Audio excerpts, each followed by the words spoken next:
masih di Bukan Banget. Selamat malam untuk Bapak Iman Hud. Selamat datang di Bukan Banget. Apa kabarnya Pak? Baik, baik. Luar biasa sekali. Terima kasih sudah datang di Bukan Banget Mata. Berapa hari ini? Apa langsung tadi? Langsung tadi pagi ke sini. Dari pagi? Ya. Tapi udah istirahat?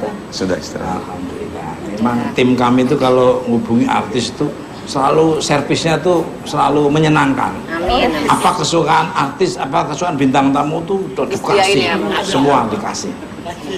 Dikasih omongan dulu.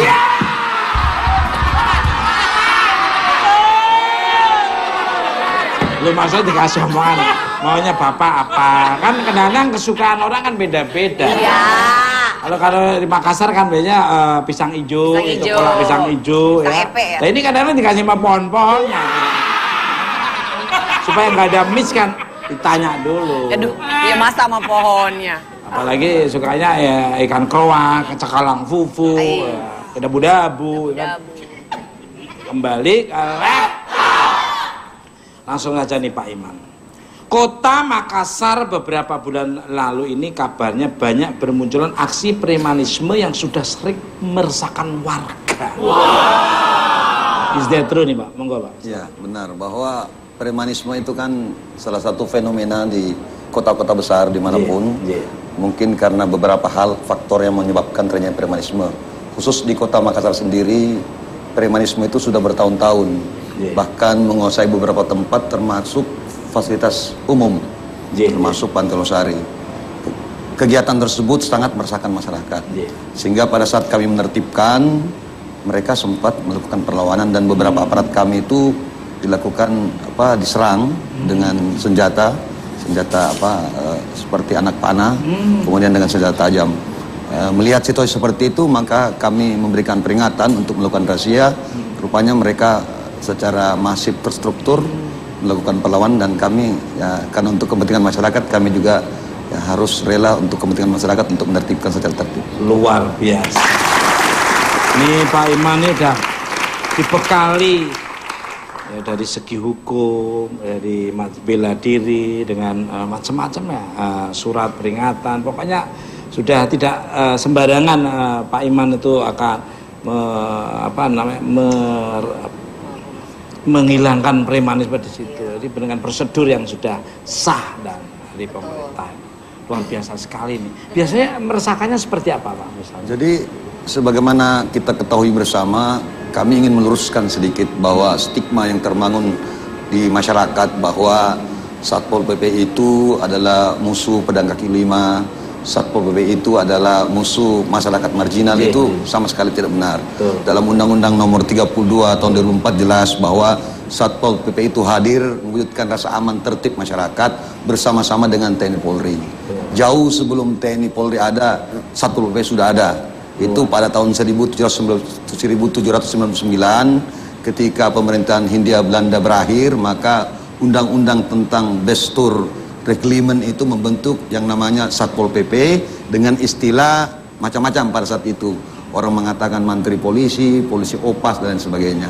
Keberadaan itulah yang kemudian stigma terbangun sampai saat ini karena pada saat masa penjajahan kolonial Belanda mereka itu melakukan tindakan untuk kepentingan kolonialisme Belanda. Nah, sekarang paradigma baru, undang-undang jelas bahwa Satpol PP itu hadir menciptakan rasa aman kepada masyarakat. Luar biasa. Saya setuju.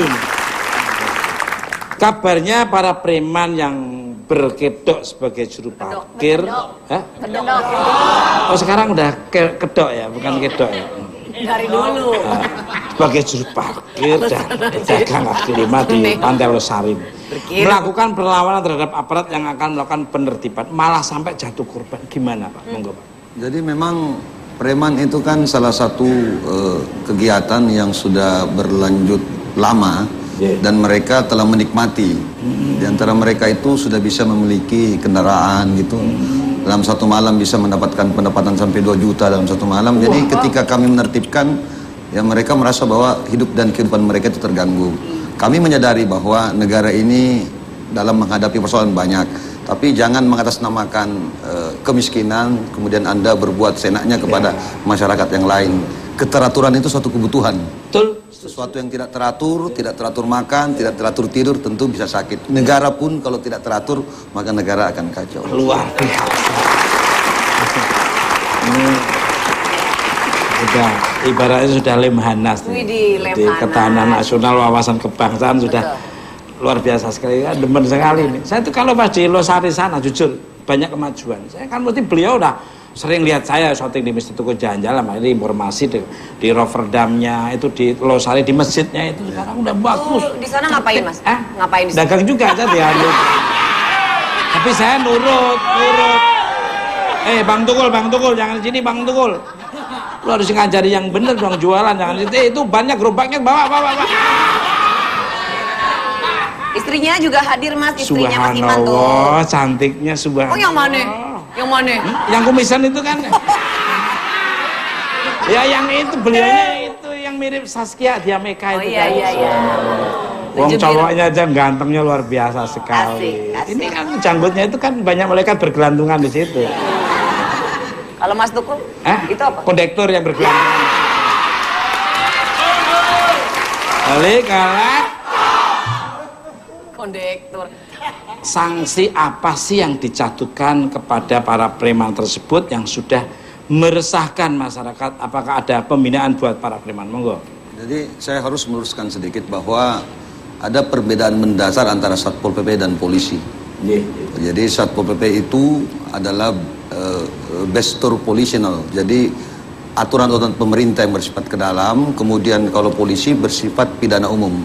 Ketika seorang preman melakukan tindakan mengancam nyawa orang lain, maka kita serahkan ke polisi. Jadi tugas kami itu hanya sebatas peraturan daerah, non justisial, tidak sampai ke pengadilan, memberikan efek jera kepada masyarakat untuk tertib dan teraturnya kota. Wah, luar biasa. Untuk Mbak Silvi Kiti Arwana, apakah dirimu setuju jika para preman PKL yang membandel ditindak secara tegas oleh para petugas? Berikan alasannya, monggo. Setuju aja, cuman kalau misalkannya, tapi biasanya Pak, saya kalau lihat di berita kok kayak ada kekerasan gitu ya, maksudnya sampai kayak yang nangis-nangis kayak itu, jangan digusur kayak gitu-gitu, itu maksudnya emang seperti itu, apa gimana? Memang aturan kadang-kadang seperti itu ya. Ketika seorang hakim memutuskan suatu keputusan atas nama Tuhan dan keadilan, pasti yang kalah itu merasa tidak adil. Begitupun dalam penertiban aturan. Mereka telah berkali-kali secara persuasif kami sampaikan bahwa misalnya tidak boleh berdagang, tapi ya aturan seperti itu. Kadang-kadang memang dilematis. Secara pribadi sangat berat bagi kami karena memang sangat berhubungan dengan rasa kemanusiaan. Tapi ya kalau kita biarkan maka akan bisa membuat stigma atau semacam seolah-olah bahwa diperbolehkan. Itu yang sangat berat.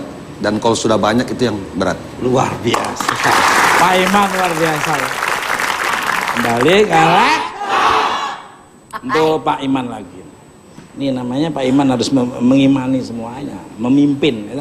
Apa sih suka dan duka sebagai Satpol PP yang melaksanakan tugas di lapangan?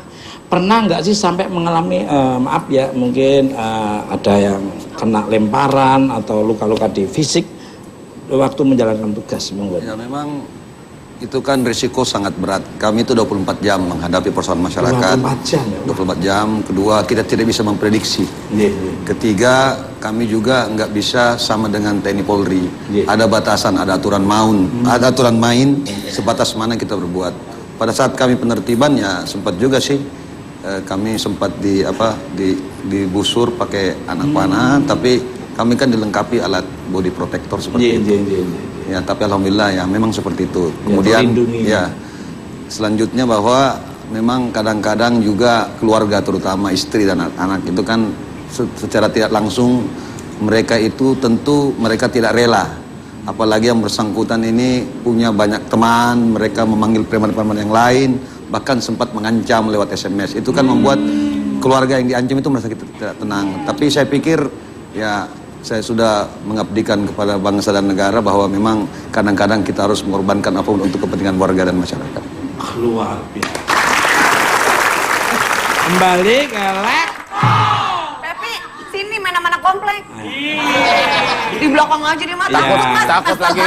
Mas masa lalu takut ditangkap lagi. Oh iya, dulu pernah Pak Iman dulu pernah dia dagang. Udah nggak usah dibahas. Pak, dia dagangnya aneh. Orang kan di pinggiran trotoar, dia di lampu hijau, orang lagi jalan dia dagang. Aneh dia mah dagang. Enggak, dia tuh kak bohongin. Umpama harga majalah itu yang di koran-koran itu ajarnya 9.000 gitu. Tapi ditambah angka 1 depannya 9.000. Ya semua mas. Nggak Terus beli semua. kemoceng itu kemocengnya itu kalau itu tebel. Tebel, dicontohnya tebel. Begitu beli di rumah kosong.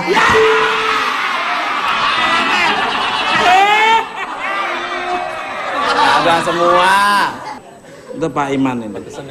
Apa ini harapannya ke depan untuk Kota Makassar, monggo nih? Ya, mudah-mudahan ketika kami merayakan ulang tahun juga, kami juga mendoakan semoga seluruh bangsa kita ini dalam keadaan aman dan tertib. Amin. Mudah-mudahan Amin. masuknya musim hujan ini bencana asap itu semakin berkurang dan para pemimpin kita diberikan kesehatan dan kekuatan, umur yang panjang termasuk Mas Tukul dan sehingga diberikan kekuatan lahir dan batin untuk tetap melanjutkan program-program pemerintah. Amin. Ya. Dan salam hormat buat beliau-beliaunya. Dan saya harap ya juga manggil saya lagi sama Vega, sama Pepi. Nanti bandnya bukan Pramata Band. Nah teman-teman saya tak suruh nyusul berenang juga ke sana. Wah, apal. Saya udah nggak asing di Makassar. Saya ke Rotterdam, ke Sombo Opu, terus sampai ke Gua, terus ke Syekh Yusuf, terus sampai ke Bone, terus sampai ke apa namanya satu lagi. Bukan yang sama itu loh. Tasik. Tasik itu Sumatera Utara kamu tuh. Bone Gua itu baru lama.